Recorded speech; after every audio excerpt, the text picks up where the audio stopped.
was just me today because I figured, you know what, let's have a girls' conversation. Yeah. No boys. Oh, powwow. Apparently, apparently the boys that are going to do their own boys episode soon.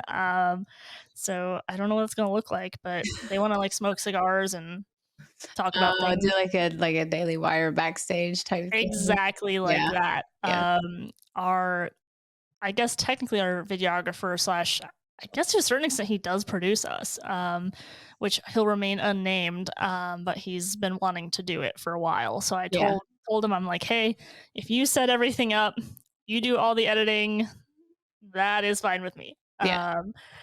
So anyway, happy to have you, Megan. This has kind of been in the works for about a month Yeah, ish, yeah, right? About a month. I think so. Yeah, because we talked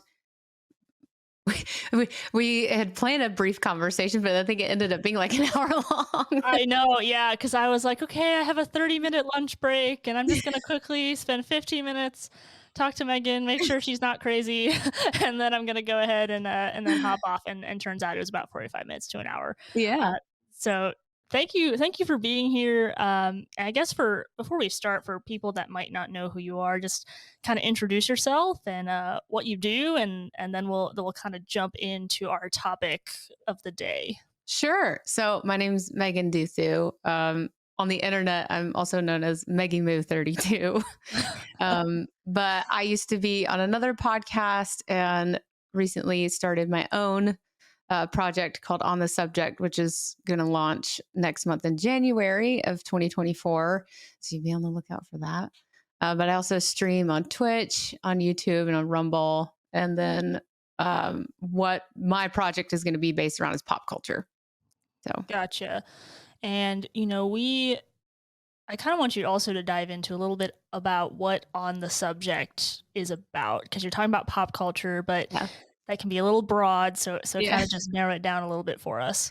Sure. So I'll be talking about movies, music, television, some tech stuff. And by tech, I mean like social media or tech items that were very big and had a big pop culture phenomenon effect, like Tamagotchis or things like that, Yeah. or Gigapets or MySpace, things of that nature when it comes to technology.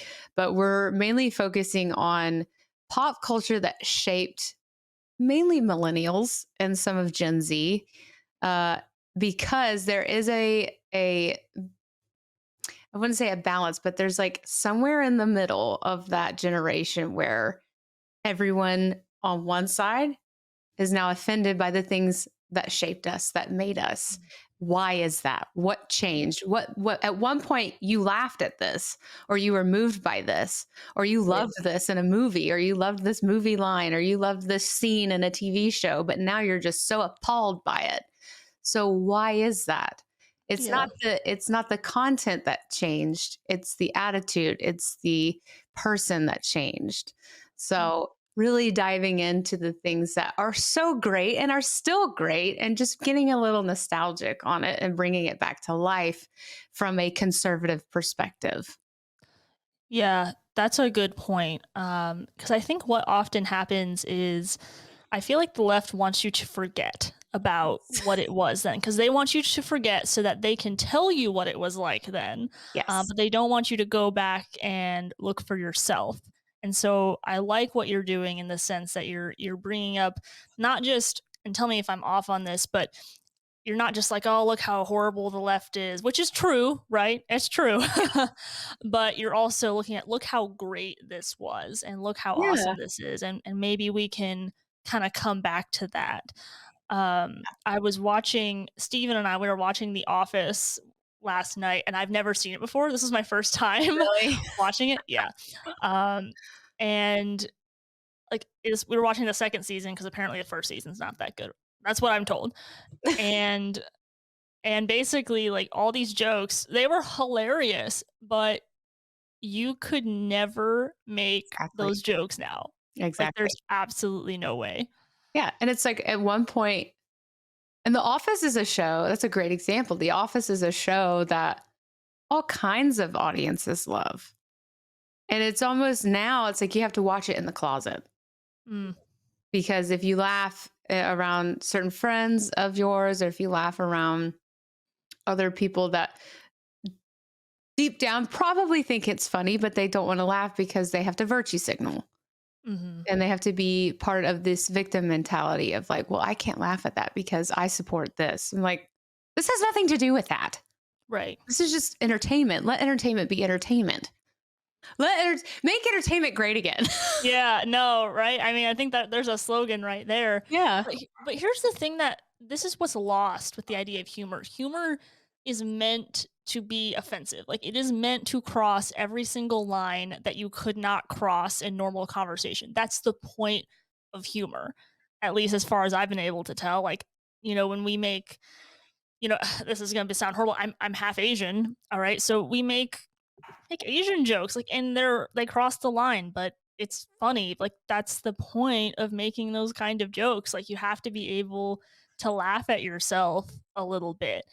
Yes. Um, and people, they almost take themselves too seriously in all the wrong ways. Like, I don't know if it is, and give me your thoughts on this. I don't know if it's like this narcissism Oh, that yes. every single part of your being has to become your identity, and you have to Yes. put it way in the forefront so everyone knows. And if someone offends you, then you're like, well, now I can make a big deal out of this and I can make a name for myself by getting offended about this thing. What are your thoughts? No, you're spot on. And it's definitely narcissism and a teensy touch of sociopathic behavior. That's okay. That's actually interesting, though. The idea of like sociopathic behavior with that kind of thing. Like, is it just, I don't know what it is, like, because it has to be, because you're touching on something that I don't know a ton about. Like, there is narcissism, but there's also feels like there's a little something extra going on there. I'm just not sure what it is. So there's different like tiers of narcissism, and that there are definite sociopathic narcissists. And I think the sociopathic part of it comes into play where like, we know what a narcissist is, but Right. somebody that is so caught up in making others feel what they're feeling. Like I need to project what I'm feeling onto you and you need to understand it. And I'm going to be the victim and you're going to be the one at blame all the time. I'm going to Mhm. blame you for everything all the time. So what are they blaming? Entertainment. They're Mhm. blaming comedy. You know, I saw something on Twitter the other day that was brilliant and I can't remember all of the points, but it was like um, if a conservative isn't into guns, they just don't buy a gun. But if a liberal hates guns, they want to ban guns. Mm. Or if a conservative doesn't find a movie funny, they'll just turn it off. If a Mhm. liberal doesn't find a movie funny, they'll find ways to cancel it. Mm. And it just kept going. It was like all these really great examples. So it's when you have a liberal or someone from the left that watches a comedy show. I mean, Matt Rife just got blasted for his comedy special on Netflix talking I about. was I was gonna ask, if you had seen some of that with Matt Rife. Mhm. He started kind of coming up a lot, like, in my YouTube reels. And one of the things, it was interesting, I was watching one of his reels where he was on the stage, and he was making wheelchair jokes, alright, like, Yeah. for those that are disabled. And, I think a lot of people thought, "Oh, that's offensive. You can't do that." And later he talked to a woman who's in the front row, and I might not be telling the story perfectly, but you'll understand what I'm saying, where she thought she was in a wheelchair. She thought it was absolutely hilarious. Yes. Like it's funny. Um, That's what he does. So he does crowd work and he actually went on the Jordan Peterson show recently and talked mhm, about why he only posts his crowd work videos. And it's to prevent someone from seeing the content and the bits that he does in the actual show. So the that's crowd actually smart marketing. That's yes, smart. very smart.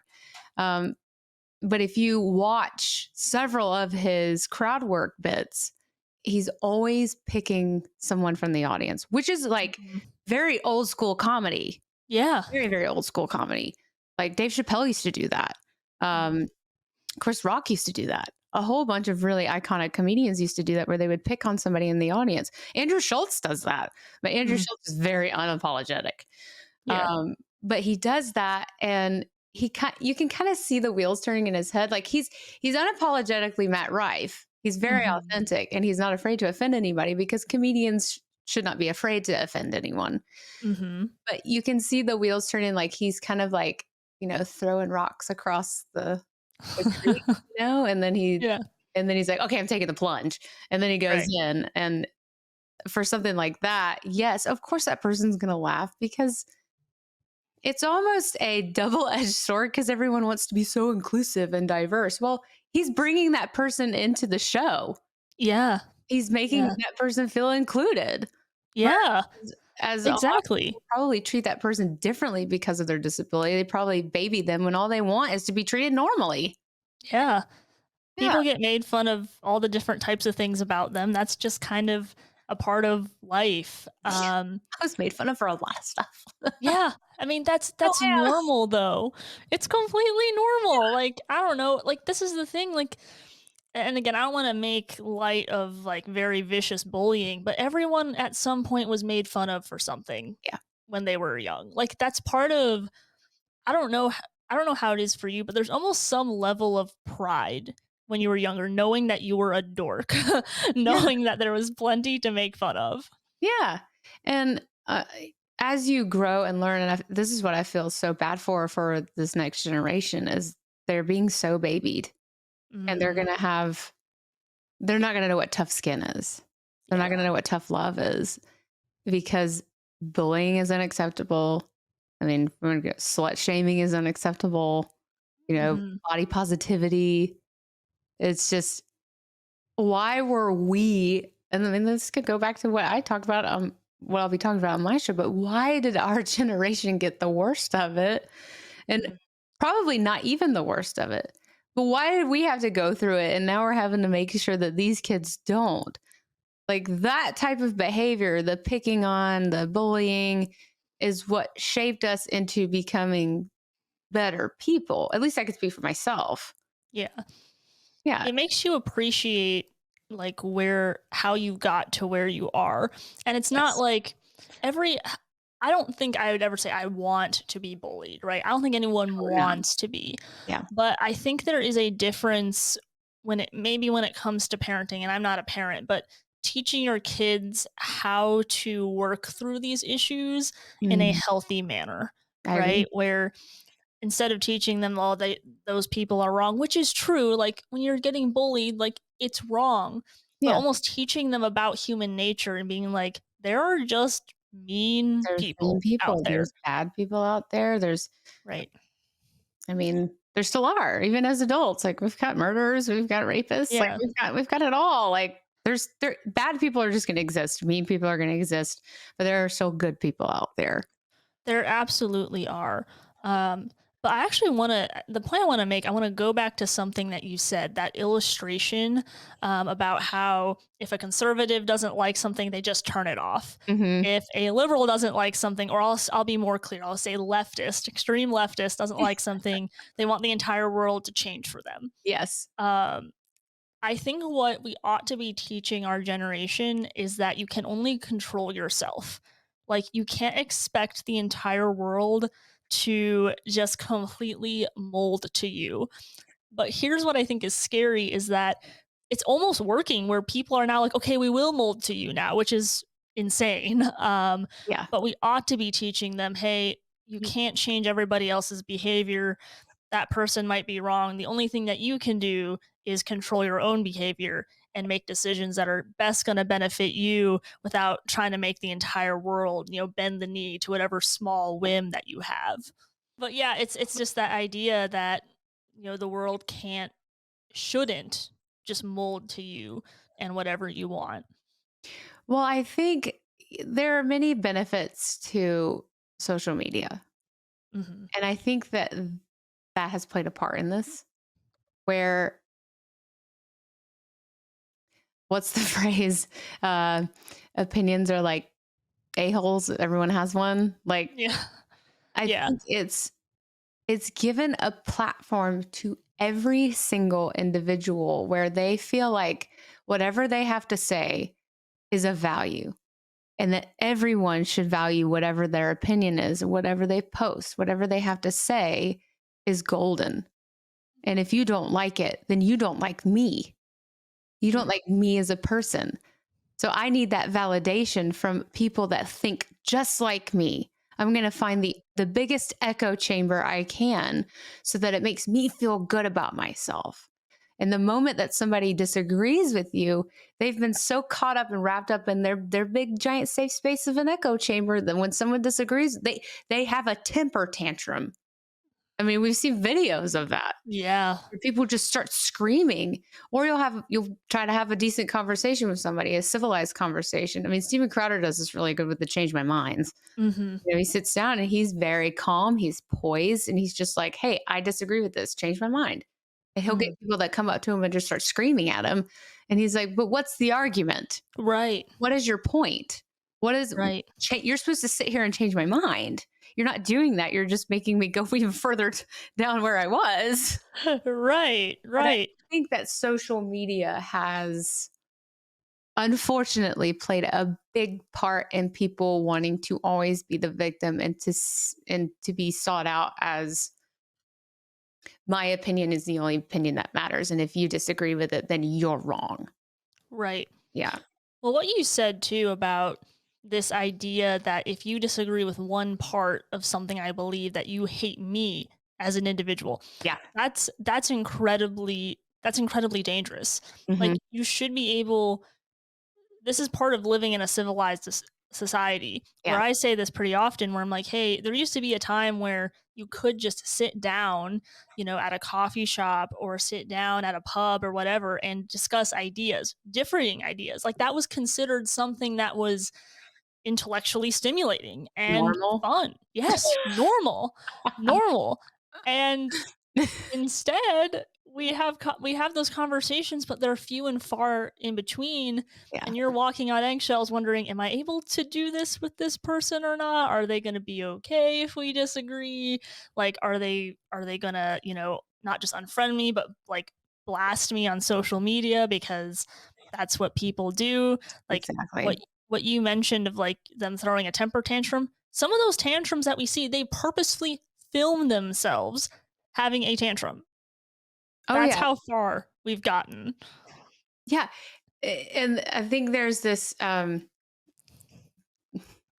he's a man, but he's supposed to be a trans woman.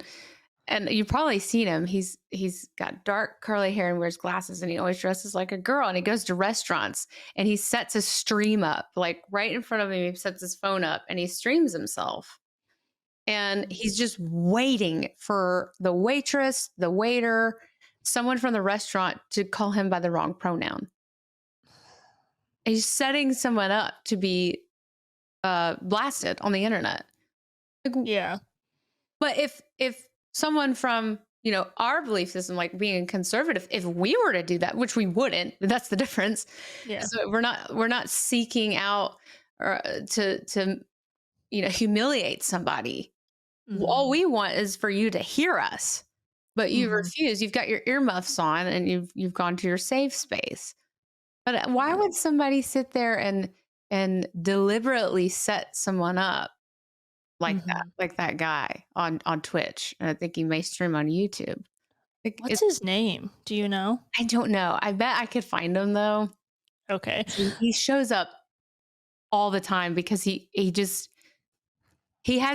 actually gets the reverse effect when it's not on his stream, because people will find the videos and be like, this guy is nuts. Yeah. It's cuckoo crazy. Like, and Yeah. I think most people believe that it actually is cuckoo crazy. There's just a small minority of people that are so dedicated to it that they're willing to kind of encourage it and keep it going. Um, But here's another thing, and I'm gonna, and while you're looking up that guy's name, Yeah. I'll kind of take us back here to something that we talked about with comedy, with Matt Rife. Mhm. Is he picks on people in the audience, and like, it's that slow build, and then he just drops it, and it's hilarious, and they think it's hilarious. And here's why I think that's so powerful, is because those people in the audience, they're not given time to remember to be offended. I think that they've been legitimately trained to be offended. So if you see something online, you're on your phone and you see it, you have time to think to yourself, I should be offended by this. And so then you type out your post, but he's literally caught them in that second. Like their genuine reaction, that is probably the correct reaction to what he's saying. Like that's actually probably how they really feel. It's genuinely Yes, funny. They can't help but laugh. exactly. And I love Matt Rife, and there's so many comedians right now that are actually standing up for comedy, which I'm so happy to see. Theo Vaughn is speaking out about, or being not speaking out, but just being a little bit more vocal about, brands canceling people and how crappy that is, or Mhm. being like, I should be able to say whatever I want to say. I'm a comedian. I'm Right. meant to be funny. Like, if you don't like what I have to say, then don't come to my show. And a lot of comedians are saying that too, even Matt Rife. Now, the one that he caught flat for on his Netflix special, Matt Rife, was the domestic abuse joke. Yeah. Yeah. I don't know too much about it. Do you have an opinion on it or no? To me, I'm not offended. And Okay. I can understand why women would be, but if the point of comedy is not to sit there and analyze a joke. It's you Mhm. either get it or you don't get it. You either laugh or you don't laugh. Now, if you didn't like the joke, then that's one thing. Like there's a whole lot of stuff that Andrew Schultz says where I'm like, I don't like that. Yeah. But there's a whole lot more other things that he says that I think are funny. But I'm not going to sit there and, you know, dwell on the joke that I didn't like. I'm just going to move on from it and hope that the next thing he says is funny, Mm, you know? But I that makes wasn't sense. I wasn't offended by it. And like I said, I can understand maybe somebody that has been through domestic abuse might not like that. And it's just a touchy subject, but Yeah. it's comedy, Sure. Well, you that's know, what comedy is meant to be. It's meant to be kind of touchy. And again, Mhm. Push the it's meant to boundaries. kind of stretch the boundaries. Yeah. Yeah. I want to move on to a question that I think will kind of launch us into some other things that we've been kind of uh, wanting to discuss, which we actually kind of did discuss in our initial Yeah. call, but I figured it'd be fun to discuss here. Talking about talking about feminism in film and what that looks like. But also, at some point in our conversation, I kind of want your opinion about if you think the tide is turning at Mhm. all, in regards to, like, for example, let's talk about the topic of the hour, which is MCU, which you appropriately said MCU. MCU. Yeah. Yeah, where and we did an episode on this not too long ago where their sales, like, for their first week in the box office dropped 79%, the Marvels, that film did. And then Black Widow, its first week, it did 300 million. And I don't even think that the Marvels got even one third of that. So kind of want your take on that and just kind of pick apart whichever piece you want to first. Sure. There's a lot there. There's a This is lot kind there. of my element. um, yeah. So the MCU has ruined the MCU, Mm, in my opinion. Now, I can't blame it all on that because there's just so many other elements and aspects of the newest phases that have just gone super woke, and it's just not entertaining, and it's not sure. following, the storylines in the original comic books. But it kind of all started in that scene. And spoiler alerts, if you've never seen any of this, in Endgame, when if you've seen Endgame, Yes. okay, Mhm. when they have the scene where all the girls like come together and like, Yes. oh, Yes, we'll, their we'll, one girl power scene. we'll do it, yeah, and it lasted for like 5 seconds. Right, yeah. Wonder why it lasted for 5 seconds, because it's not believable. It's Yeah. not believable that, yes, all these women, or female characters with all these great superpowers could do some damage together as one big unit. Sure. But as a whole, it's not believable. It's Right. just not. Um, And if we want to go into just movies in general and feminism versus cinema, I I did make some notes, and my biggest takeaway was women no longer know their role in this world because of feminism. Hmm. And Okay. a lot of it has to do with cinema. Um, we we have so many contradicting viewpoints of, you should be able to do anything a man can do. You should get equal pay, which, agree to You know, disagree. Like there are sure. some aspects of feminism that should work, but they're Hmm. so caught up into the social part of feminism, um, and it gets drowned out. Hmm. And it's bleeding into movies. It's bleeding over onto the silver screen. Slay a woman slaying a monster with one sweep of her sword. It's just not believable. And the reason being is because great stories and movies fundamentally have always began with a Hmm. boy and a girl, whether it be a love story or an action movie where the guy has to save the world in order to save the girl so that he can get the girl. Hmm. Like fundamentally, stories always start with a boy and a girl. I mean, Adam and Eve. Hello. Uh, Sure. but you want to talk about biological differences, obviously. It's just not believable for a woman to, whether she be Carol Danvers on in Captain Marvel with, photon powers coming out of her fists, she's still not as strong as Thor. Don't get me started on that. Well, He's never going to so be as strong as Thor. yeah, no, Thor, I mean, granted, I feel like Chris Hemsworth got significantly bigger and bigger and bigger, like, as the movies went on, and by bigger, I mean, like, physically bigger. Oh, in Love and Thunder, that was the biggest he was. Yeah, like, there's no way that wasn't steroids. Someone was like, "No, it's not steroids, Jordan." I'm like, "I don't know. I don't know. I don't think it was natural." It could have been. Now I know there's like a big thing going on with men taking doses of steroids with testosterone, but if you do it correctly, it's safe. Okay. But yeah, I mean, he was huge.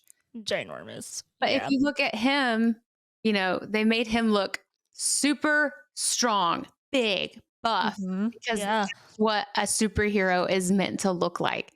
Then you go look at someone like Brie Larson, who is like Yeah. rail thin, Yeah. and she's relying on her chemically induced superpowers to save the world or to save the victim versus somebody that is actually physically and visually strong.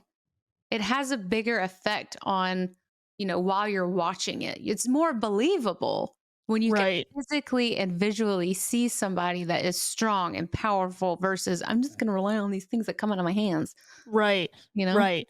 Well, and I would say I would agree with that for sure. Where because you have Thor, right, who Mhm. I think is attractive to both men and women in a different way because men like you kind of imagine that you could be that and then women like strong men. Like there's this instinct in us that are Mhm. like, "Oh, they're protective," even if it's something that's on film.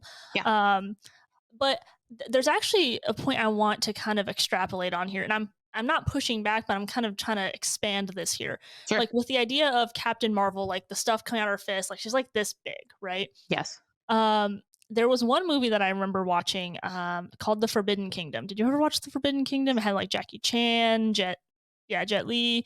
But all that to say though, it's basically like a kung fu movie. Yeah, And the thing that was believable about the female characters, because the female characters were able to fight, but they were actually, this sounds horrible, they're actually talented, right? Like it wasn't just yes. like Brie Larson, just like pew, pew, pew. Like Right. they knew martial arts. Like they were almost like the kind of woman that you would want to be like. They were like these Asian women tend to look very delicate as a whole, like they're very small boned. Like that's just the way that they look. Sure. But they were also kicking butt at the same time, and it Mhm. was believable because of all the skill that they had, because Exactly. of the martial arts. Brie Larson doesn't really have any of that. She has a lot of special effects, and that's the type of character that she's playing. But you could also make the point that it wasn't that great of a character, or the way that they portrayed the character wasn't really that great. No, it wasn't, and uh, I feel like it was towards the end of. Actually, it was in Endgame. So, in between Infinity War and Endgame, Captain Marvel, the movie Captain Marvel came out, and Mhm. you were like, "Yes, we have somebody strong enough that can come and help." You know, get everybody back, fight Right, Thanos, and you're like, she was just an addition. She wasn't the one to save everyone. She was just right. an addition, and that's the way I viewed her. Well, the character wasn't consistent. And you know why I think that they did that? They did that because they realized that people didn't like Captain Marvel, I and think so they they just gave her didn't a like Brie smaller role in Larson. Endgame. What'd you say? I think they just didn't like Brie Larson. Well, Brie Larson did a good job not being likable, and I think that's part of the issue, Yeah. is she was just always kind of, you know, I don't know. She just always felt like she was making trouble with her co-stars, making a lot of interesting speeches, which kind of gets us. I want to get us into another topic here, so I'm moving us a little bit, because this kind of reminds me a little bit of Rachel Zegler, Oh gosh. um, which again we've covered this on our channel at Resident Skeptics, but Yeah. you are well aware of who Rachel Zegler is, I Oh, imagine. I'm well aware. um, and she is still gonna be playing Snow White. Yeah. Um, because we before we got on air, we were trying to figure out, like, was she actually Was she fired? fired? Was she Yeah, not? you kind of imagine that she would be, but she basically just crapped all over the original Snow White. Yeah, she did. And not, I mean, there's a whole lot of Disney stuff that I can make a point after this, but she did. And, when news started coming out about, they had the leaked photos and then we had like Mhm. the all inclusive dwarves that actually weren't dwarves. Which, oh my word, you keep okay, keep going, keep I know. going. But she alluded to that there is no Prince Charming. And I'm like, isn't that the whole point of Snow White, was that she was the damsel in distress and Prince Charming came to save her? Yeah. But Like, isn't but here's what makes Snow White, like, such an interesting tale to me, because we have Adam and Eve, right? yes. Where Eve gave she took from the serpent, she ate, and then she gave to Adam, and Adam was submissive to Eve, which was the Mhm. problem, and he ate as well. It's Yes. interesting you have a story where Snow White, enticed by the apple, takes the apple, and then you almost have this reverse situation where the prince, not being submissive, comes in and saves her. Yes. Like, that to me has some level of interest. Like, it gets my attention at least, but I mean, I'm Yeah. Christian. I don't know. I don't know how Yes, many I other mean, people think a about it. lot of stories come from biblical references. I mean, Lord of the Rings is very biblical if you look at it that way. Um, but yes, I mean, she's a lot of those older Disney movies. I mean, Sleeping Beauty too is one of them, but it's just a damsel in distress. And I think that that's where they tried to let feminism take over.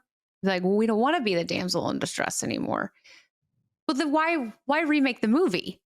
Yeah. You're remaking not only an iconic movie, the first Disney princess movie ever.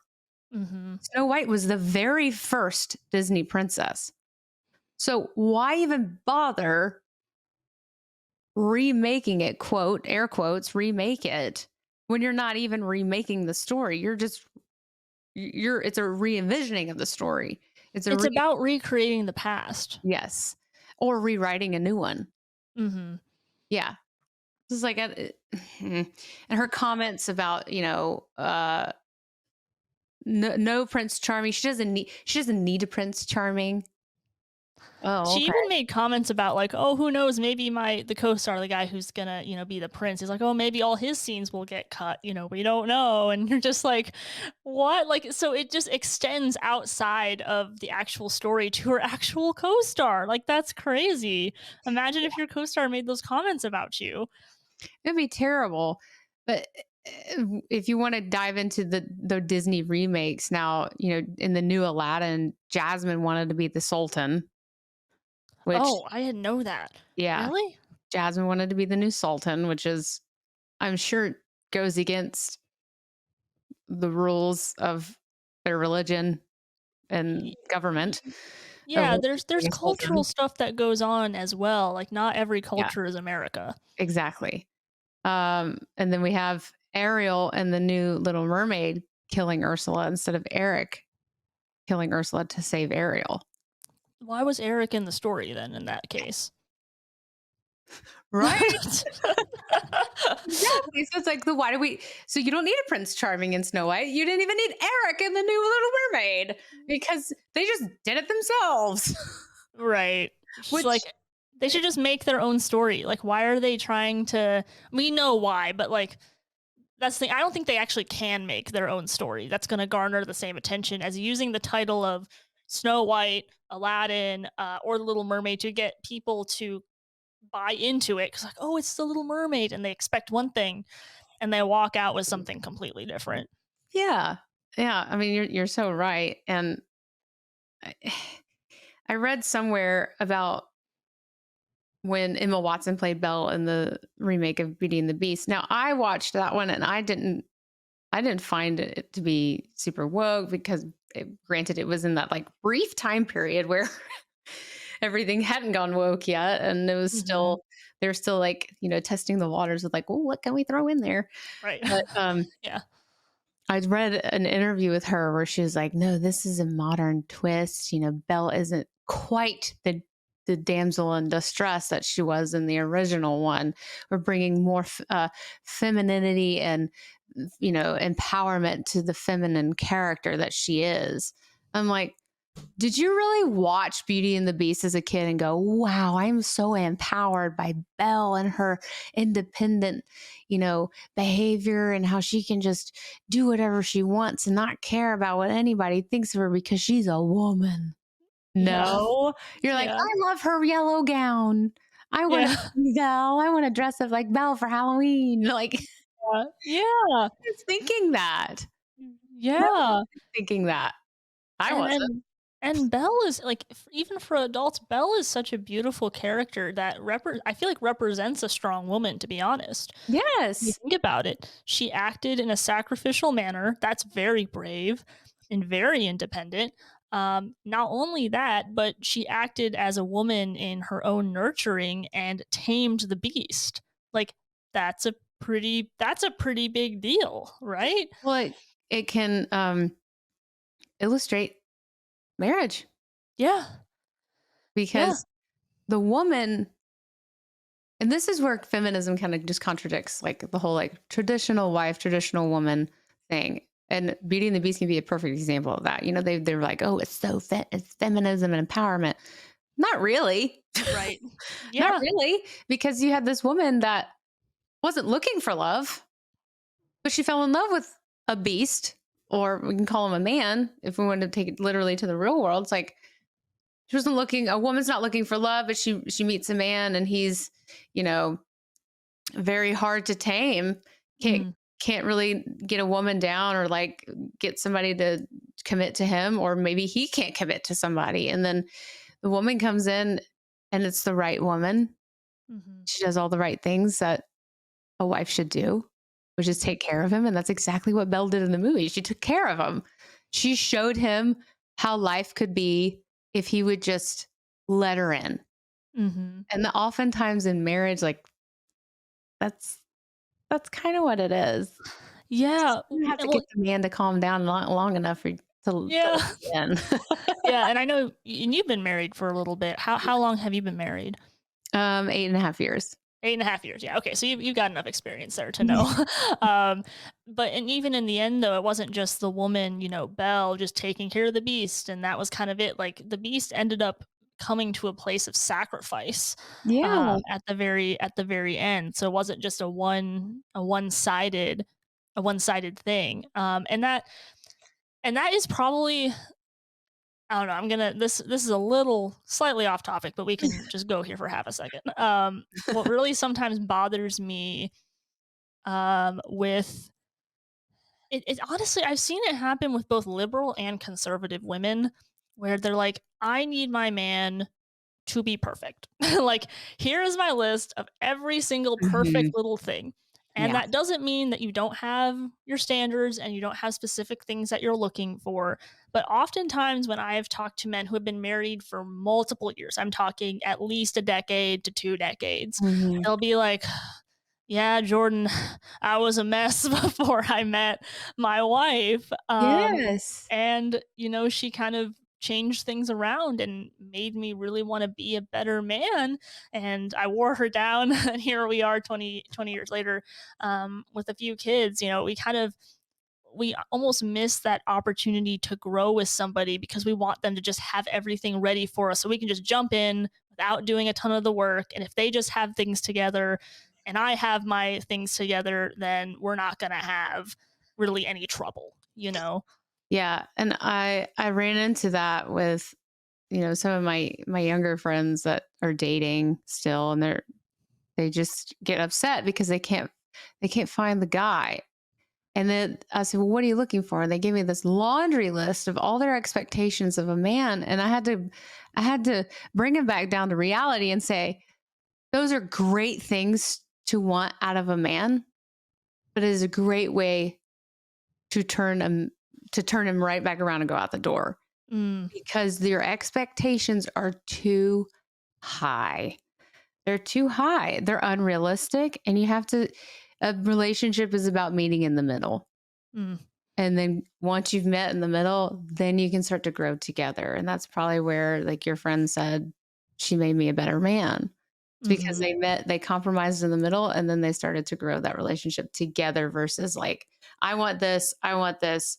We're going to hopefully go like this at some point, but really you're going just straight parallel lines all the way through. mhm. Um, Yeah, but yeah. go ahead. Oh, I was just gonna say too. No, I think you're correct. And one thing I've noticed, and this is in Christian culture, where they kind of and there's good intentions with how this has happened. So this isn't really a blame game because I did it too, Mhm. where you're told in Christian culture, hey, look for X, Y, and Z in a man. And you're like, oh, great. And you go off looking for it. And you realize what you're actually looking for is a 40-year-old godly man that's been walking with the Lord for 20 years. And Yeah. most of the guys that, they have good potential. There's gonna be some growing pains, but they're good men. Yeah. They're just not 40 years old, with all that stuff under their belt. Like, they're not going to be perfect. There's going to be some things that are challenging. And again, I'm not married myself, but I see this happen quite often. Yeah. And I don't know, it kind of ties into our topic of feminism because I do actually believe that feminism does creep into conservatism. And I think that this is one of the ways that it does. Uh, and And how you can disagree with me too. No, no, This no. is this is I nice. agree. There's also another aspect of it that I actually want to do like a brief segment on. So maybe we can preview it here. But Yeah, there is a difference, and I find this a lot in conservative women, especially personalities on the internet that have like a huge following. Um, there is a difference between being one of the boys, and you know this because you're surrounded by guys in your sure. work, and Hmm. I've done this because I've played in a band for over 10 years and was surrounded by guys. Hmm. I'm just a tomboy at heart and I love to be around the guys. Doesn't Hmm. make me a guy. It doesn't Right. make me a man. Doesn't make me a boy. I'm still a girl. I'm just a girl in the group. But I know the difference between being one of the boys and then trying to be one of the boys. And I Mm. see this a lot with these conservative commentators on Twitter, on Instagram, where they try to gain attention by talking like a guy, talking like a man, like locker room talk. Mm. And it's unsettling It's and not classy. it's That's the not problem. classy. Right. Exactly. It's Right. kind of trashy um, because there are ways to incorporate certain aspects of feminism that are positive. Like Mhm. I'm all for a woman starting her own business because Sure. that's just being an American. You're Has right. nothing to do with feminism, but they want to, associate that with that. But I just can't stand it because I'm like, this is not the message that us conservative women should be sending to other women and Yeah. other and younger conservative girls coming up in this generation that are so attached to social media Mhm. because we are influencing them in ways that we don't even know. And if you're saying things on the internet that are just like you said, classless or Mhm. trashy, Mhm. very contradictory of this movement that we're trying to create of traditional women. Now, trad wives or however, I don't know the trend now. Yeah, I I'm guess that's like the hip way of saying just traditional marriage. yeah, like traditional women obviously are going to change and shift as the years go on, but with modern twists, you still have to remain classy. Yeah. Yeah. We've lost, and that's something that's happened with some conservatives, that I'm trying to bring back is this idea of being a classy woman in the space. You don't have to swear up a storm. You don't need to do that. It's not Mhm. necessary. And I've made a slight statement, but that's probably one of my bigger issues with Candace Owens. I'm like, listen, you got to be consistent for me. Like, you can't say I'm Christian and then just absolutely swear up a storm, and not have that self control. Like that matters. That Yeah. matters, especially if you're representing a specific religious group that doesn't necessarily stand for that. So we have to make sure that as conservatives we're not mending too much with the culture. And I think those are some sneaky ways that it happens of just becoming kind of like you said, locker room talk, classlessness for women, and then to a certain extent, and man, we could honestly have another conversation about Maybe this. we'll have part two. Yes, no, I'd be down for it. Yeah.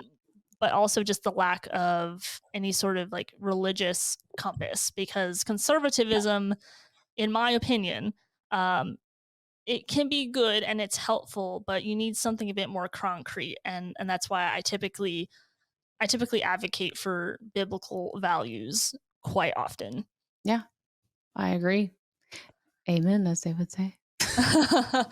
No, I want to end us off, just our last little part here, going back to Rachel Zegler. Just get your thoughts on this. I'm not going to give too many of mine, but Rachel Zegler, um, as we just discussed, because we kind of went on a tangent, she decided that she was going to trash Snow White, even trash her co-star, and just go on this bizarre PR tour, which I don't even know how Disney allowed it to happen. yeah. Um, I don't know how her publicist allowed this, but it happened nonetheless. And clearly, someone had a conversation with her, because Disney must have begged Variety to do this interview with Rachel Zegler and Holly Bailey, which is called Actor on Actor. And I do enjoy some of those, by the way. Some of those are really Mhm. good. But basically, was as far as I could see, a PR campaign to bring her back into the good graces for Snow White, because now it's been pushed and they're probably trying to rechain her. But the Variety article is just about how Rachel Zegler is thankful, how she just loves this opportunity and just loves Snow White, and it is a complete 180. I just want to get your analysis on what that looks like and why you think that happened. Well, you did ask earlier, do I think they're listening? As in like Disney, Marvel, and all them. I think this is a clear sign that they are listening. Yeah. um, the damage is already done for her, unfortunately.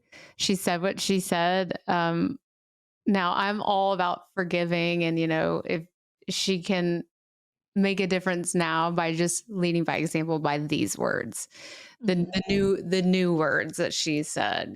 She can leave what she said in the past as much as she can, but the damage is already done, unfortunately, for somebody in her position. Mhm. Um, but I do think that they are starting to listen, because it's hitting our wallets is what's doing the talking right now. And the Sure. fact that the box office is not doing well for these movies where they're pushing this, you know, political ideology and wokeness and feminism. It's no one wants that. We just want to be entertained. We just want to go to a movie and enjoy it and not have to roll our eyes at something that they said or have something like Rachel Zegler said outside the movie constantly in our head as we're watching the movie because Right. now we've already formed this opinion of her. Right. Like, well, she's this little 25-year-old know-it-all who thinks she, Kind of bratty. yeah, she's just a little Yeah. brat. So now I'm going to watch Snow White and be like, oh, there's that little brat again. Yeah. There honestly was a point where I wish actors just remained actors and not like Yes. virtue Oh, signaling or like political figures. It's like, no, like just act. Like, I don't understand. You like there's sometimes I see a movie, I was like, wow, I love this actor. And then like he opens his mouth and makes a big stink out of everything. And I'm just like, oh, you've just ruined the movie for there are me. certain Like, it's actors I tough. do not follow on Twitter, and Chris Evans and Mark Ruffalo are one of them because I just cannot let them ruin stuff for me. Yeah. I Because just, Chris Evans, fantastic Captain I America, in my opinion. know. Incredible. I know. I can't bring myself to follow him because I don't want that to change. I just want to see Steve Rogers every time I see his face. Yeah, exactly, exactly. I agree with you, but I think no, I think that's a good analysis. I think that's what made me kind of feel good was that it felt like people are, you know, really voicing Yeah. their opinions with their money, and Disney is responding to that because at the end of the day, they're not they're not like an ideological cult, like they are a business. And they do care about money. So to have all that money go away, not good. Um, And they have a lot of it. I don't that's think they're gonna be true. running out anytime soon, but Sure. if they keep going in the trajectory that they're going, it will eventually start to run out. Exactly. Exactly. And I'm looking forward to more little failures on their end if that's what it takes It for is very them. entertaining. Yeah, no, that in itself is the entertainment. I don't even have to pay Yes. money for that. Yeah. I just see it on my phone or online. Um, but yeah, I'm very much looking forward to it. This has been a fun conversation. I feel Yes. like we could continue on probably for a few more hours. Oh my So gosh. it's so much fun. Hopefully we can get you in the studio in person sometime, or I love that. if I'm ever over in wherever you are, and you know, we'll catch up at some point. But Megan, thank you for doing this. This was really fresh Yeah. and fun. Where can people find you if they want to follow what you're doing? Sure. So the best place to find me is on Instagram and on Twitter for right now. It's at MeggieMoo32 on Twitter. That's MEGIMU32 on Twitter. And all of my links are in my bio there. But YouTube, MeggieMoo32, Twitch, MeggieMoo32, Rumble.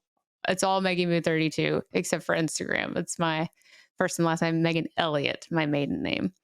Gotcha. So yeah. And we'll make sure that you make sure we link that below. So Yeah. make sure people are able to get to it. But we are excited for you as you launch your podcast Thank on the you. subject. We'll be staying tuned with that as well. And make sure, guys, when it comes out, you will definitely have to check it out for Yes. yourself. Yes. Um, Yeah, thank you very much. yeah. It's been a pleasure, and we definitely are gonna have more parts to this because Oh my gosh, we have to we now. just talk too much. I know, because if the boys get their own episode, I feel like because I'm the only girl, I feel like Maybe I this should be need like a another once a girl. month thing for you. What? This should be like a once a month thing for you. You get to I have your own girl know. episode. I know, but that means that you have to keep coming on. I'm fine with that. Well, yay. Okay, As long great. as you Well, want me it's to, I'll be settled. here. Okay, well, it's settled. More girl episodes. Yay. But Megan, thank you, and make sure that you keep up with Resident Skeptics on YouTube, Instagram, Facebook. We are winding down for the year, but we will be starting up in January after this episode with some fresh new content. You're not going to want to miss it, and we will see you guys later. Thanks, Megan. Thank you. Bye.